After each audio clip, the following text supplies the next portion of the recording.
नमस्कार, Prabhasakshi news network पर आप सभी का स्वागत है। चीनी कम्युनिस्ट पार्टी के प्रतिनिधिमंडल ने बीजेपी मुख्यालय में पार्टी नेताओं के साथ बैठक के बाद राष्ट्रीय स्वयंसेवक संघ के वरिष्ठ नेताओं से मुलाकात की, जिस पर नया राजनीतिक तूफान खड़ा हो गया है। हम आपको बता दें कि बीजेपी और सीपीसी की बैठक ऐसे समय हुई जब सीमा पर तनाव पूरी तरह खत्म नहीं हुआ है। इसके अलावा इस बैठक के समानांतर चीन द्वारा कश्मीर की शक्सगाम वैली पर अपने दावे को दोहराना यह सवाल खड़ा करता है कि क्या इस तरह की बैठक की कोई जरूरत थी।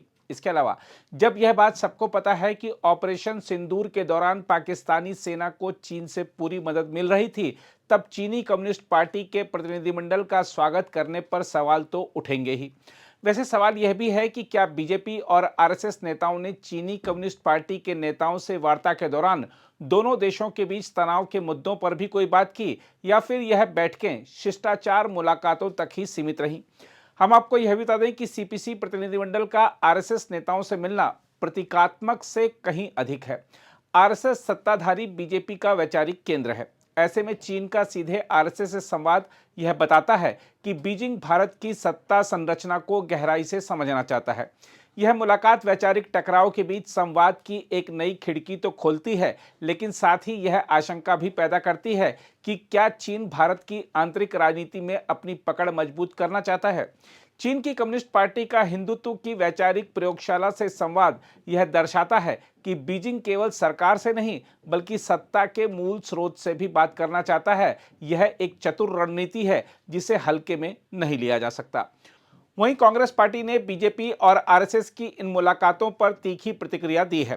कांग्रेस का कहना है कि सीमा पर आक्रामकता दिखाने वाला चीन भीतर खाने सत्ता प्रतिष्ठान से संवाद कर रहा है और सरकार जवाबदेही से बच रही है। विपक्ष यह पूछ रहा है कि अगर सब कुछ राष्ट्रीय हित में है तो संसद और देश को विश्वास में क्यों नहीं लिया गया। अब ये मीटिंग हुई साहब, मीटिंग में हम ये जानना चाहते हैं, क्योंकि आप तो सत्ताधारी दल हो, आपसे मीटिंग हुई, आपके मुख्यालय पे मीटिंग हुई, तो हमें यह बताइए कि जो चीन ने हमारे हितों पर कुठाराघात किया है, क्या उस पर चर्चा हुई? गलवान से लेकर लद्दाख से लेकर और अब जो नया कल जो दावा किया है उससे शक्सगाम घाटी कश्मीर, कल ही बैठक हुई और अभी दावा भी हो गया कि शक्सगाम घाटी जो है कश्मीर की वो चीन की है। क्या आपने इस पे चर्चा की? बंद कमरे में ही सही, लाल आंख दिखाई? ये जानना तो देश का हक है।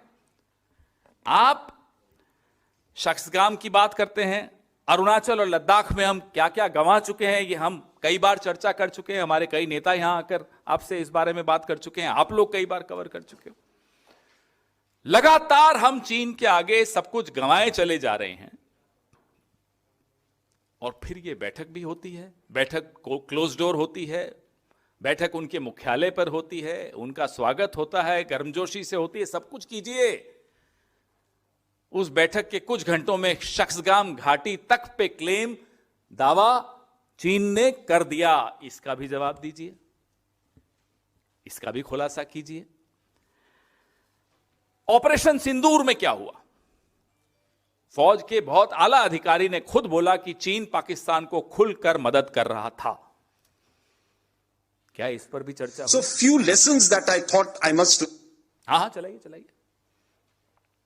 As far as Operation Sindoor is concerned, firstly, one border, two adversaries.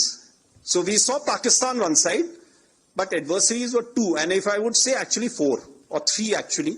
So Pakistan was the front face.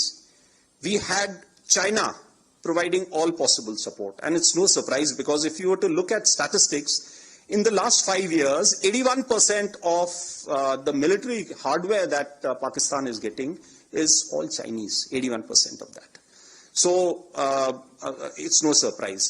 And China, of course, the good old dictum, killed by a borrowed knife, 36 stratagems that China talks about, killed by a borrowed knife. So he would rather use the neighbor to cause pain than getting involved in the mud slinging match on the northern border. So that is what he's seen.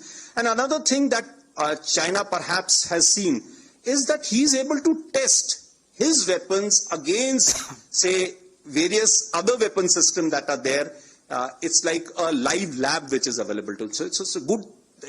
That is what is something we have to be very, very cognizant.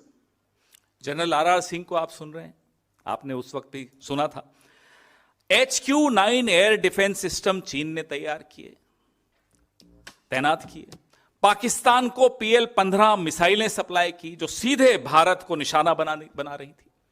फिर भी मोदी जी ने चीन की शर्तों को स्वीकार करते हुए मानसरोवर यात्रा शुरू की, उनकी शर्तों पर शुरू की।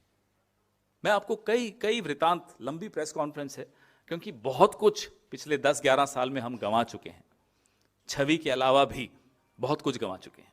अब जैसे अमेरिका में डोनाल्ड ट्रंप ने दावा किया, वैसे चीन ने भी दावा किया। साहब मध्यस्थता की थी ऑपरेशन सिंदूर में, जवाब आया यहां से? कोई जवाब नहीं आया।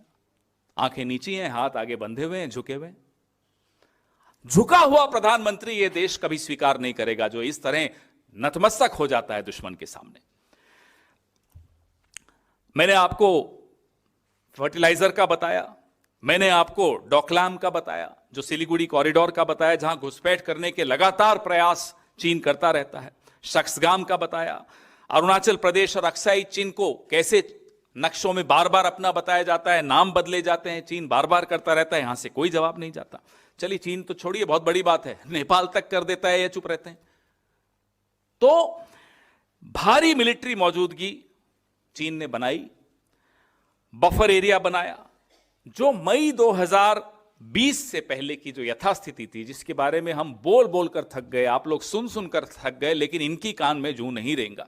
स्टेटस को एंटे जो 2020 अप्रैल मई का था, क्या वो रिस्टोर हुआ है? कोई जवाब नहीं हुआ है, आप जानते हैं। और मोदी सरकार चीन के मजदूरों को वीजा देकर हम अपने मेक इन इंडिया और PLI योजनाओं को बढ़ावा दे रहे हैं। क्यों दे रहे हैं साहब? क्या आपको इतनी क्या मजबूरी है? पैंगोंग के रास्ते से मिलिट्री के पुल बनाए जा रहे हैं, मोदी सरकार चुप, कोई जवाब नहीं।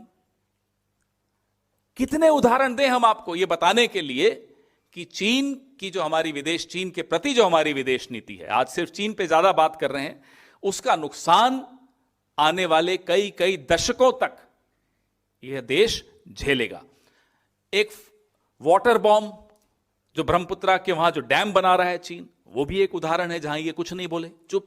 उल्टा इनके चहेते मुख्यमंत्री, क्या नाम है, हिमंता बिस्वा शर्मा, जस्टिफाई करते हैं, अरे साहब क्या नुकसान, कोई नुकसान नहीं होगा। आंख बंद कर लेने से मुसीबत थोड़ी टल जाती है, लेकिन नहीं, सब आंख बंद किए हुए हैं, मुंह बंद किए हुए हैं, हाथ बांधे हुए हैं। अगर आप भी लेना चाहते हैं देश दुनिया की तमाम जानकारी तो आज ही सब्सक्राइब करें हमारे चैनल को। साथ ही नीचे दिए बेल आइकन को जरूर दबाएं ताकि हर अपडेट आप तक पहुंच सके।